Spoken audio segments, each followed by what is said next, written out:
नमस्कार, मी भाग्यश्री डोंगे विकेबी न्यूजच्या मराठी बातमीपत्रात आपलं स्वागत करते। बघूया आजच्या ठळक घडामोडी।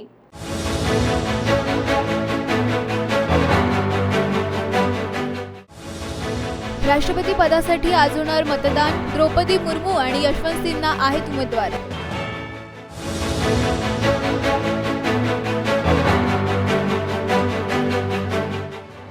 प्रसिद्ध शेफ विष्णू मनोहर यांचा उपक्रम 75 प्रकारचे तांदूळ भारताच्या 75 रेसिपी।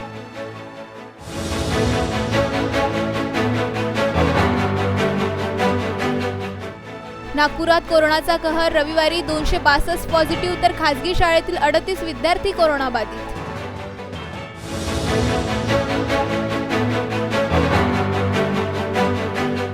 ठळक घडामोडीनंतर आता सविस्तर वृत्त। देशाच्या राष्ट्रपती पदाकरिता आज मतदान होणार आहे।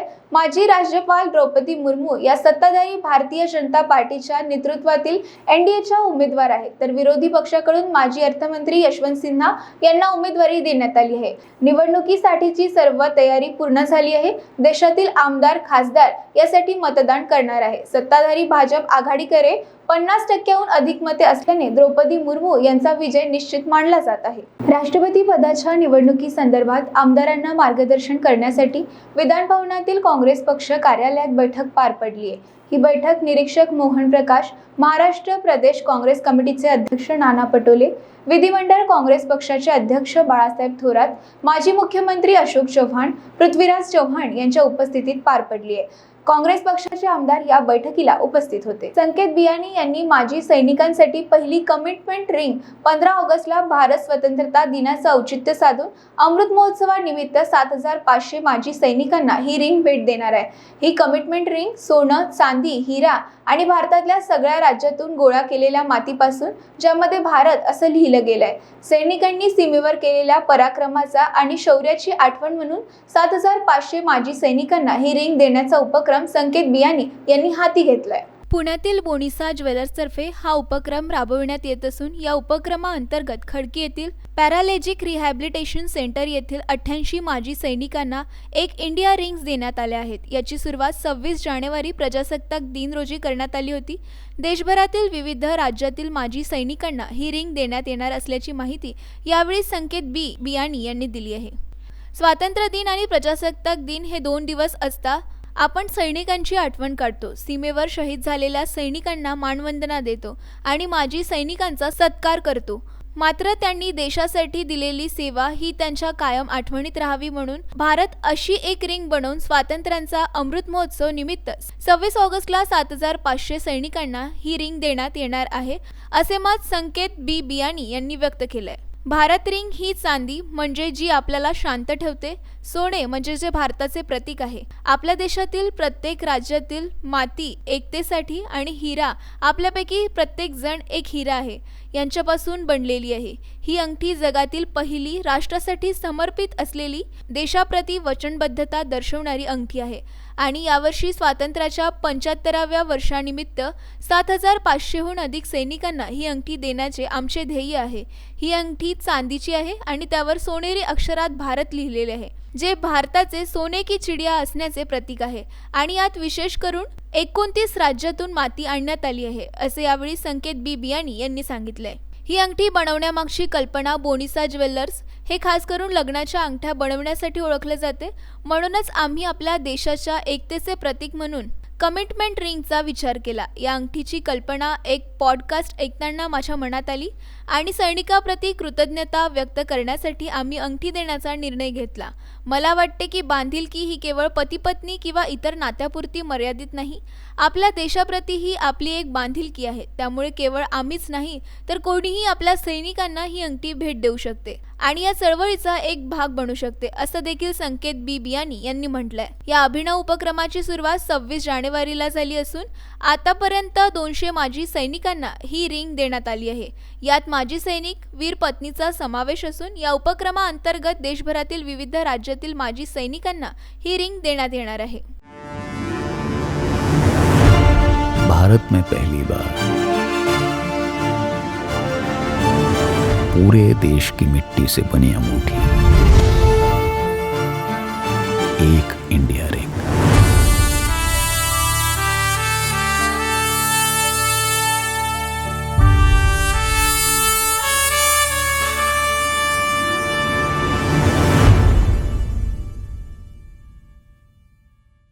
माझं नाव संकेत बी बियानी आहे.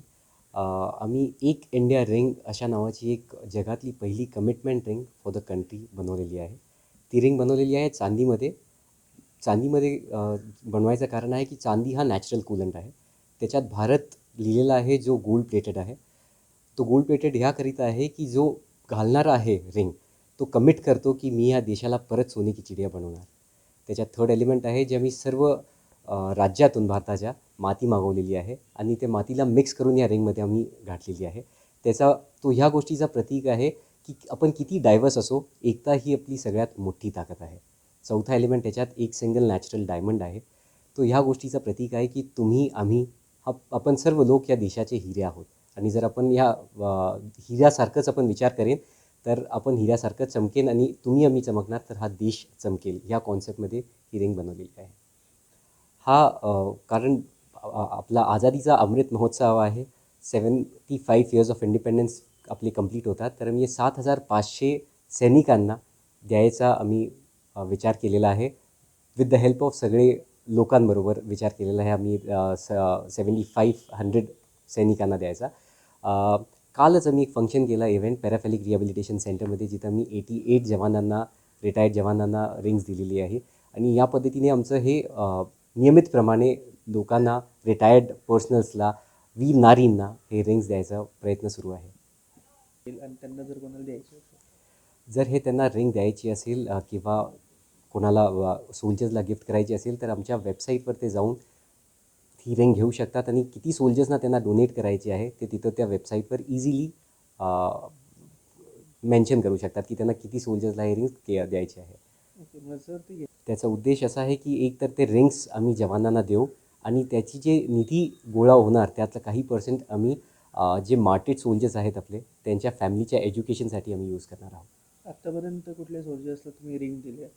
कसं त्यांचा उत्साह होता, काय म्हणलं? हे जे आम्ही सोल्जर्सला रिंग द्यायला सुरुवात केली ते ॲक्च्युली 26 जानेवारीपासून आम्ही सुरुवात केली. आणि त्यांचा जो उत्साह बघून आमच्या डोक्यात आलं की हे तर आपल्याला खूप स्पीडमध्ये आणि खूप मोठ्या प्रमाणात करायला पाहिजे. एक एक्झाम्पल देतो. एक वीर नारींना आम्ही ही रिंग दिली ती 76 इयर ओल्ड लेडी. त्यांच्या घरी जाऊन आम्ही त्यांना ही रिंग दिली आणि ते खूप खुश झाले. ते म्हटली तुम्ही आमच्याबरोबर इतकं विचार करताय. त्यांना खूप आनंद झाला. पण उठता उठता त्यांनी एक गोष्ट आम्हाला सांगितली. ती सांगितली, बेटा तुमको एक बात बतानी है. आम्ही विचारलं बताइए आंटी.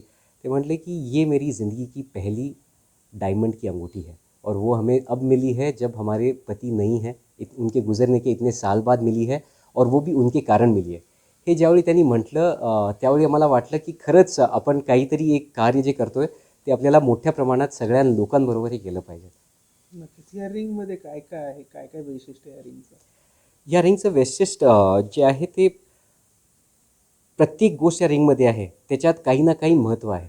जसं चांदी जे आहे ह्याच्यात ते आपल्याला नॅचरल कूलंट, आपल्याला थंड ठेवते.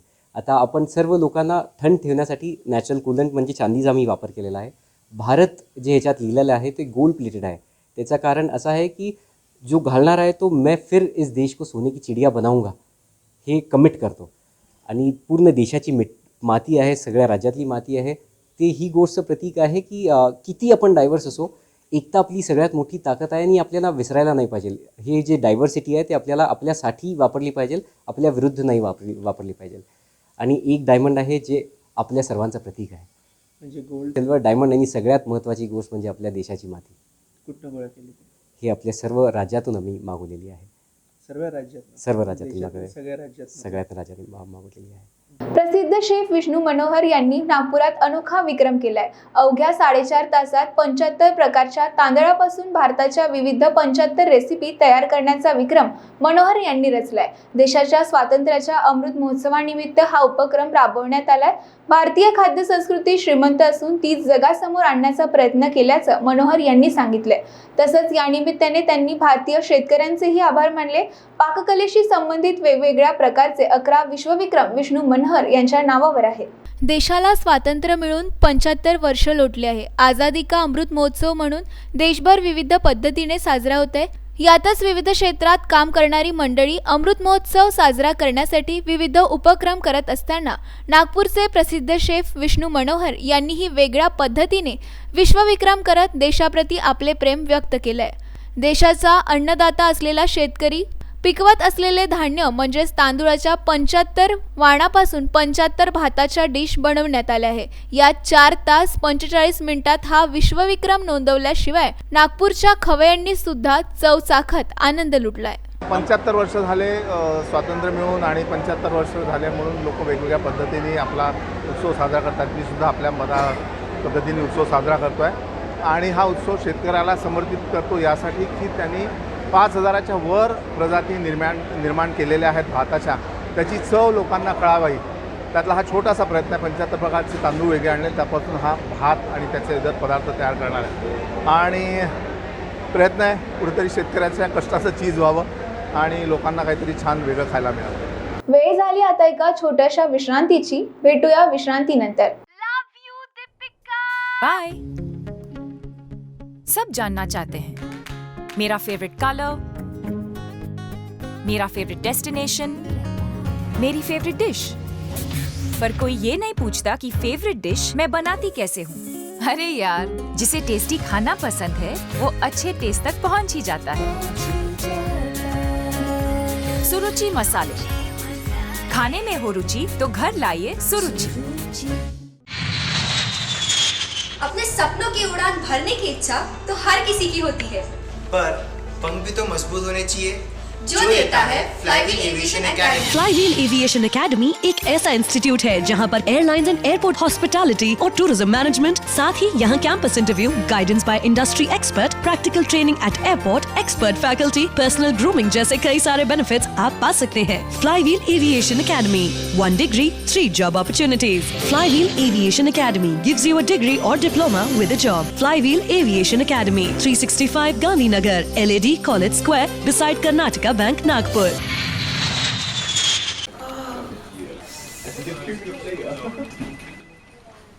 बॉस ने मीटिंग बुलाई. क्या यार, आदमी की तकलीफ को तो समझो. बाहर बाहर उठो बैठो. जनाब, तकलीफ उठने बैठने की नहीं, तकलीफ बवासीर की है. बवासीर, फिशर, भगंदर, पाइलोनियल साइंस का आयुर्वेद तथा आधुनिक लेजर से उपचार. अभ्युदय पाइल्स लेजर हॉस्पिटल, लोहार समाज भवन के पीछे, महापुष्प सोसाइटी, शताब्दी नगर चौक से मनीष नगर रोड, नागपुर. कॉल और विजिट करें www.pilesfistulacure.com.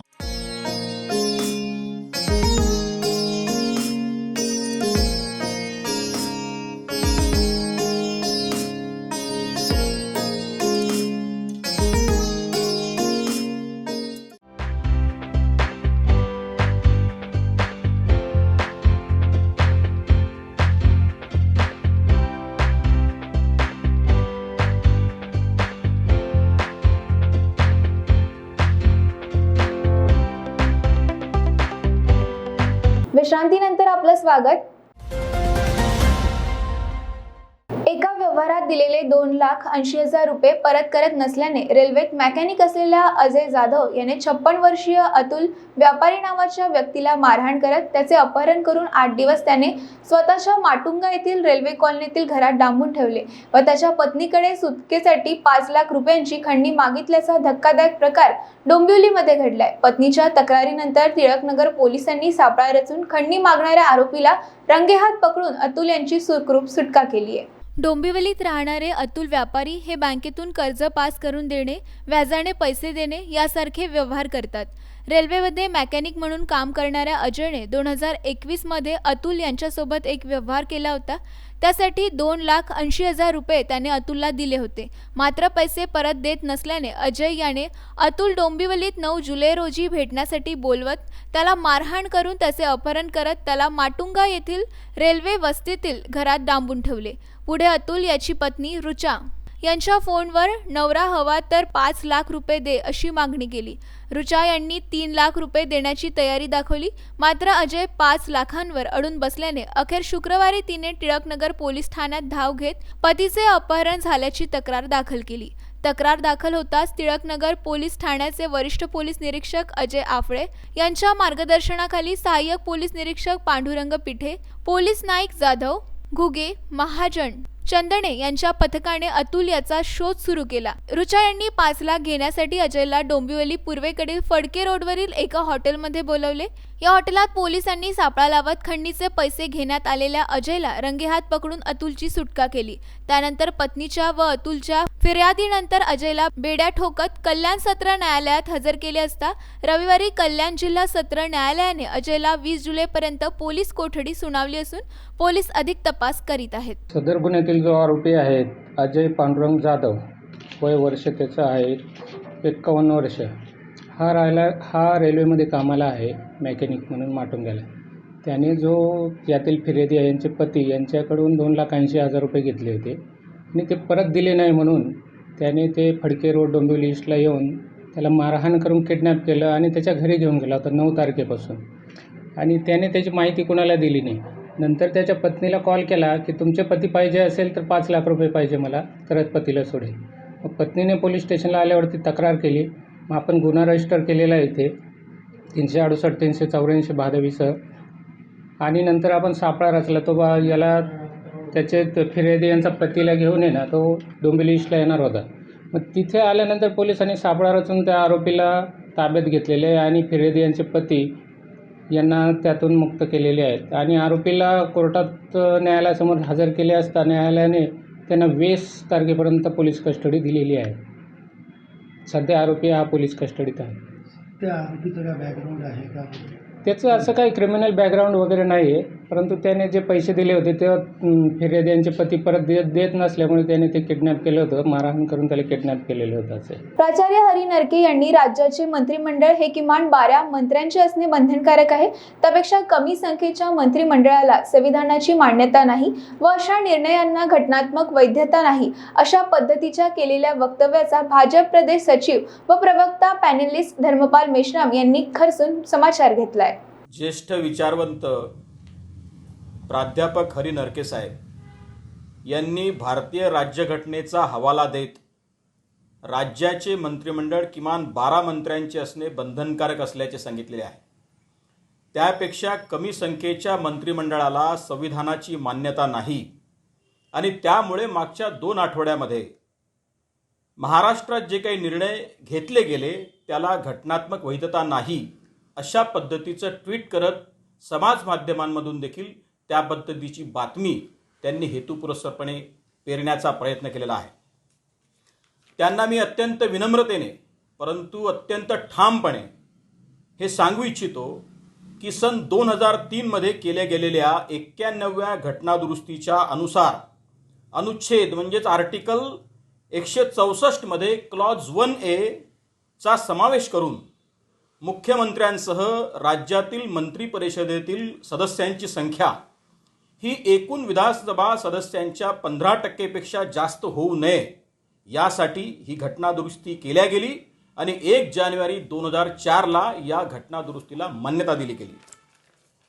या घटनादुरुस्तीची ओळख देखील 15% जास्त मंत्र्यांची संख्या होऊ नये अशाच पद्धतीची व्याख्या केल्या गेलेली आहे।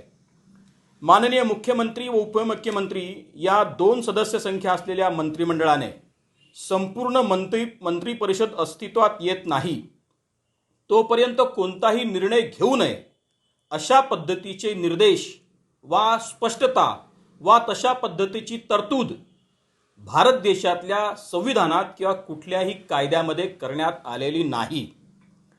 त्यामुळं हरी नरके साहेबांचा हा विरोध हा संपूर्णतः राजकीय असून